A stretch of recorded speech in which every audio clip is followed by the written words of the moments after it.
Artificial intelligence అనేది మనుషులు లేదా జంతువుల మేధస్సుకు భిన్నంగా ఉండే యంత్రాలు, సాఫ్ట్వేర్ మేధస్సు.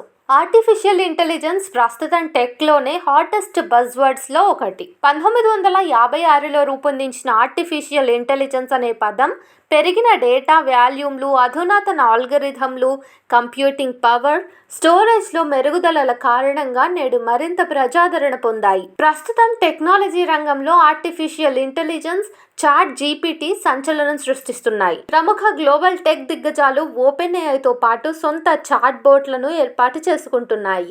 ఇందులో భాగంగానే రిలయన్స్ ఇండస్ట్రీస్ కూడా ఏఐ ఆధారిత వ్యవస్థలోకి అడుగుపెట్టి భారత్ జీపీటీ డెవలప్మెంట్పై ఐఐటి బాంబేతో కలిసి పనిచేస్తుందని Reliance Jio Infocomm chairman Akash Ambani స్పష్టం చేశారు.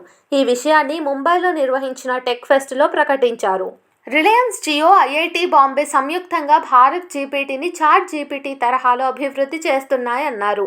ఈ భారత్ జీపీటీని జియో 2.0 అని పిలుస్తున్నారని తెలిపారు. జియో 2.0పై ఇప్పటికే పనులు ప్రారంభించామని తెలిపారు.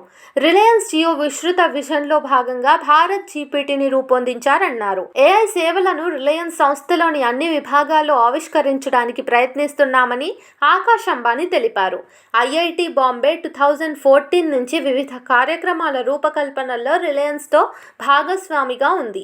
ఐఐటి బాంబేలోని ఇంజనీరింగ్, కంప్యూటర్ సైన్స్ విభాగాలు రిలయన్స్ జియో సహకారంతో GPT solutions, artificial intelligence, Bharat జీపీటీని అభివృద్ధి చేయడానికి పరిశోధనలు కొనసాగిస్తున్నాయి. చూడాలి మరి మన భారతదేశం నుంచి చాట్ జీపీటీకి పోటీగా భారత్ జీపీటీ రానుంది.